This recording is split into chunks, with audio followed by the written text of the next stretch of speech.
Hey, good morning everybody. Just doing another video today, Wednesday, August 19th, 2026. I'm gonna call some of these videos, I think, Antiques, Tea, and a Thought. We'll talk about some antiques. Drink some tea. You got some coffee, whatever.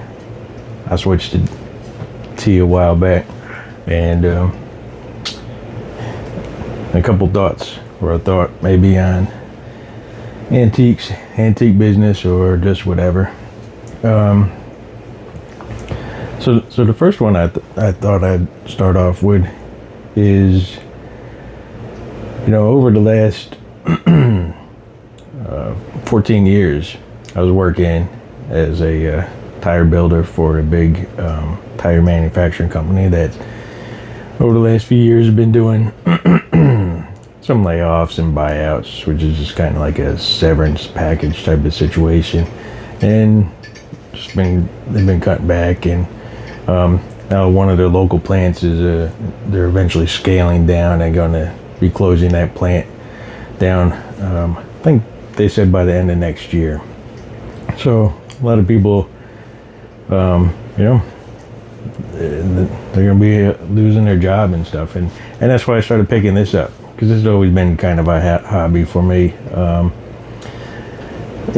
Buying and selling antiques, coins, gold, silver, toys. This is my own personal collection here.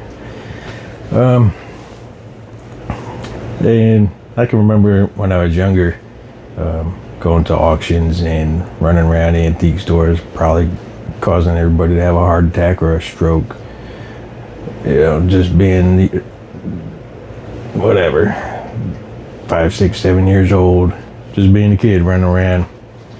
And I don't remember if I ever broke anything.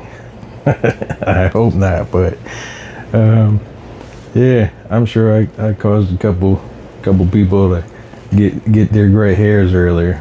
But yes, so I was always kind of messing around with the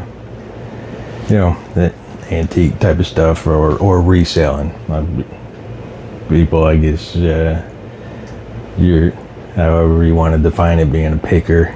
But just going to flea markets, antique stores, auctions, into a lot of them, a bunch of different states across the country.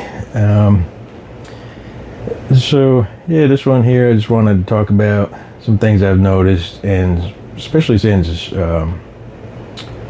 obviously no longer tire building, trying to get what was kind of like my little hobby, my side hustle, into a full-fledged business over the last few months, and just going to keep on growing it.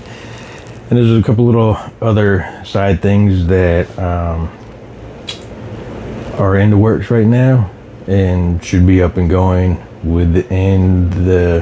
hopefully by the end of this weekend, if not over the next week. So that should be pretty exciting. It's going to be like a whole different department, basically, and that's not going to be on this channel. I'm starting up a separate channel just in case, and a separate website. And so last few days I've been putting in a lot of work putting together a website and getting all the paperwork and all these things ready. But yeah, that should be ready to go by the latest next week sometime. But anyways, yeah, so over the years I've on and off paid attention to the antique community. And when I say that, I mean like old coins, toys, even like toys from the 80s, and now it's even into the turn of the century. Turn of the century used to be 1900. Now for a lot of us, turn of the century is now 2000. And as we've grow over the years, now the timeline of things that are becoming antique or vintage retro is moving up also. Like last week I picked up a few board games that were made in I think around 2004 2007, and they sold pretty good on eBay.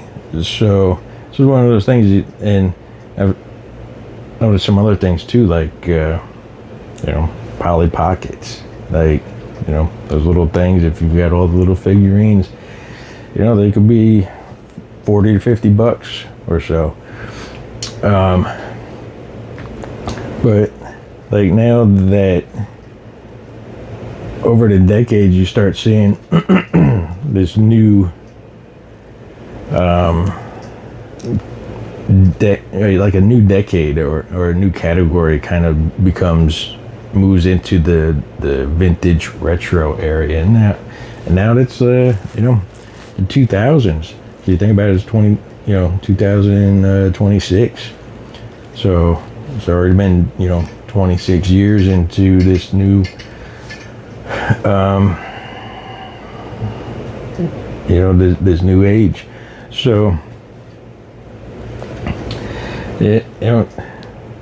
one of the things that I noticed recently, and I don't know when this actually started to spike up, is the Indiana glass hen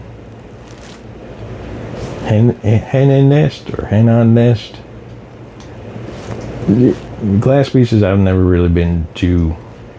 That's never really struck my interest because for a long time it was just 50-cent stuff, $1 stuff. Some of it was nice looking, but even when my father had an auction business for a while, and this was probably 15-20 years ago. Glass pieces for the most part, it was stuff that just got thrown away pretty much.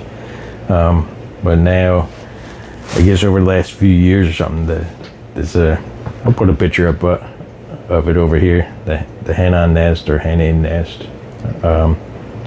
It's kind of popped up in the number category and stuff like that. But and this is one of those things is always kind of be careful of, because I've learned this from spending decades of reading and watching and participating in the stock market with stocks and things like that, is everything has a cycle. Things are almost knocked down the tripod. There will be cyclical nature to things, and if you're not familiar with that means, that there's a cycle. Things will go up, things will come down. Just like in the weather, summer, fall, winter, spring, summer, fall, winter. That's just on a bigger scale, but on a smaller scale, just like stocks, they'll go up, they'll go down, come back down. Hopefully you want them to trend up and to the right. So, but what I have noticed is every once in a while you get a stock or something that is just not good. Not saying that the hen and nest are not good, and maybe that's not the right term. But for some reason or another, a stock will go like hyperbolic. It'll go from like $1 to $10, $20, and up to $30. And at the time, people are getting into this stock as this price is climbing, and you just get into this euphoria stage where you don't know where the top is going to be, and ultimately there will be a pullback. Is this me? Am I trying to say that the top is in for the hen on nest and there's a pullback coming? No, I don't know.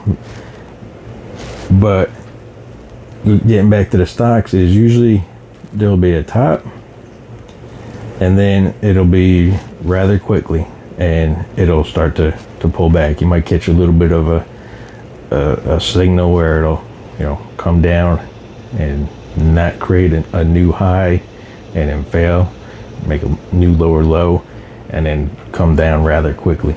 And then like you'll have the people that bought up towards the top, if they haven't gotten out by that time and they think that it's going to $1 million a share or something, they're gonna hold on to that thing for dear life because they bought up at the top and they didn't get out in time, and they're left with what's referred to sometimes as holding the bag of this stock, which will never get back up to this price. And not saying this will happen with anything in particular, but it's something that I watch out for when prices start to get crazy. And the reason why I say prices might have gotten a little crazy is the scarcity factor of the item. Now, a lot of things I like to kind of look for and buy are things that I haven't seen. Yeah, you can say, oh, but you've got all these, DVDs or old VHS tapes up on your eBay store or whatever. Yeah, that's just because I got a good deal and it's something I don't mind moving, and that's part of the deal. But I also have some stuff that is stuff that, through my life, I may have only seen once or twice, and some of these things I've never seen them at all. I'll put one up here right quick. Is this Stickley Cellaret from the turn of the century, not 2000 but 1900. So, and you can apply this to the Pokemon craze, or actually one that's even better that I'm sure everybody, if you're still watching this video, that everybody's familiar with, the Beanie Babies.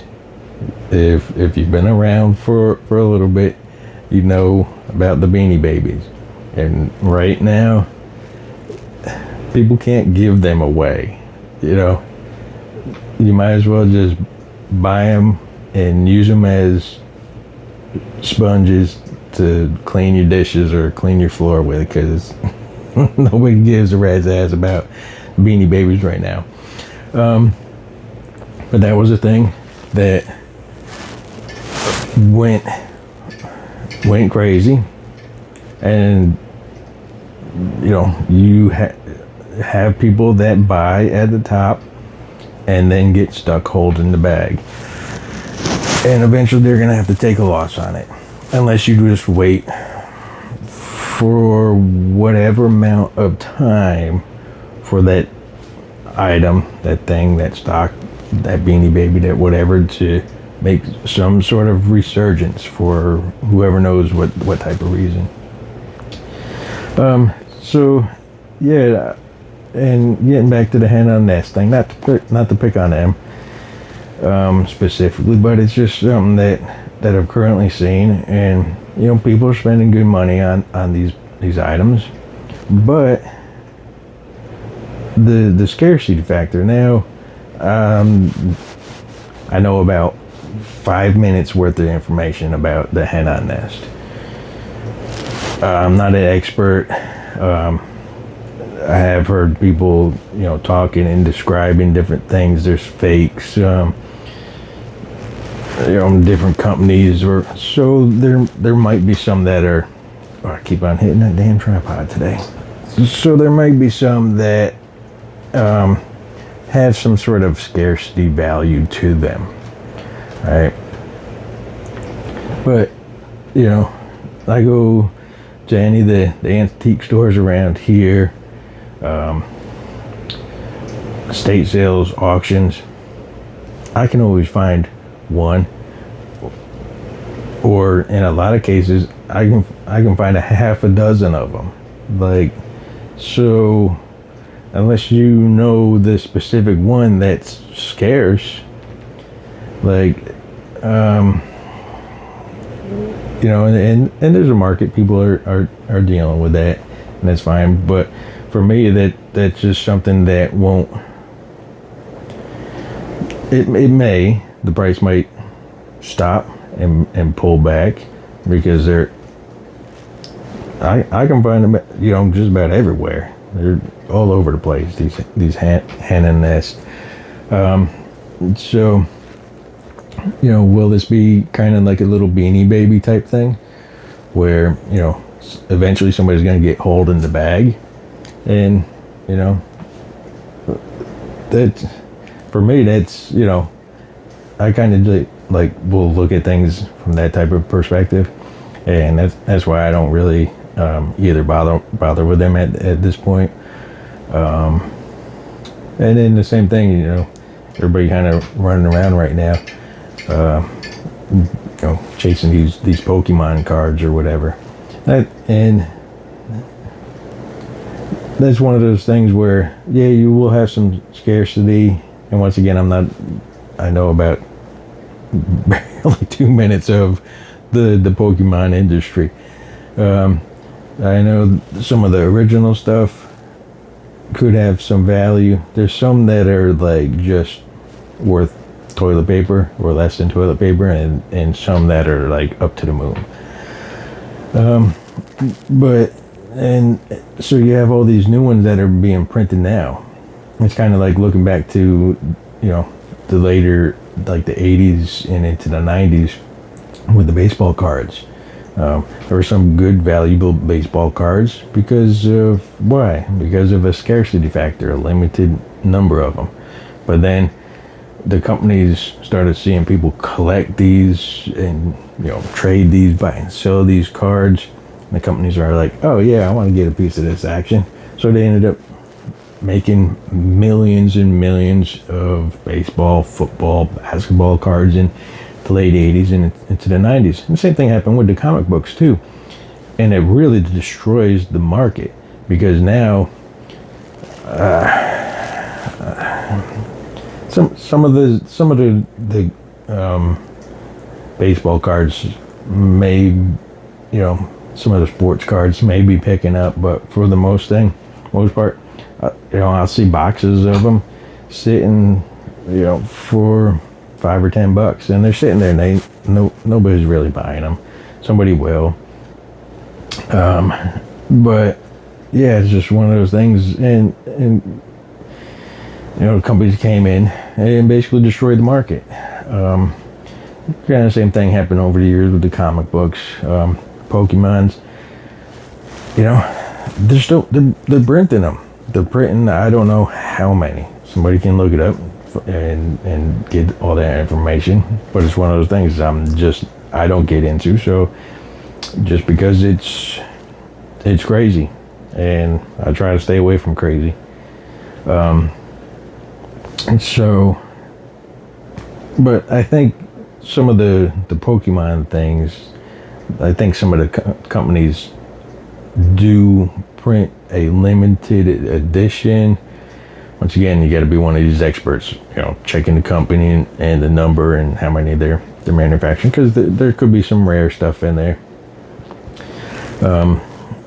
But yeah, always you're going to pay attention to, the scarcity perspective of what what you're kind of getting into.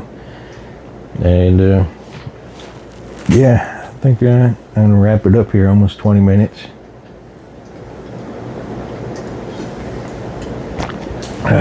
So yeah, talk about some antique stuff. Had some tea. Got my thought about some of these things. And I'm gonna try to do this type of thing maybe once or twice a week. Today's Wednesday, I mentioned that earlier.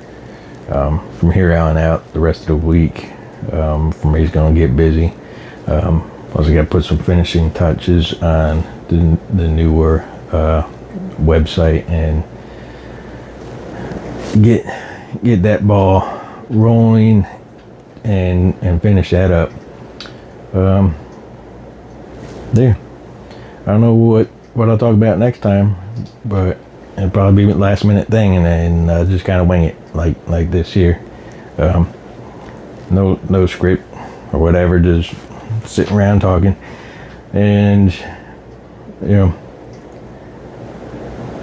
oh, one thing I'm probably going to do after this is do a little video for update some of my YouTube numbers. That's another thing I've been kind of keeping track of.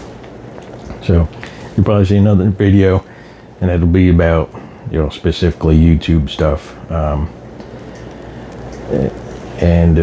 So I've been keeping track of that. Yeah. So, but if you haven't subscribed, go ahead, subscribe, like, drop a comment, and put a comment down there. If probably nobody watching right now at 21 minutes, but put a comment down there if you got stuck holding the bag, had Beanie Babies, comic books, baseball cards, because there's been something. Everybody kind of gets stuck holding the bag of something. So if you got stuck sometime, drop a comment down below. Say, yeah, I'm with you. I'm sitting on boxes of whatever, and they ain't worth $1. Or on the flip side, if you bought something that at the bottom you bought boxes of something, and then all of a sudden, months or a year later or so, they also went up to the moon. Go ahead and put a comment down there. Tell me what took place. Don't put your stock information down there. You start talking about a stock, especially cryptocurrency. Yeah, I'm just going to remove those comments, because I don't want to get into that whole ball of wax. So,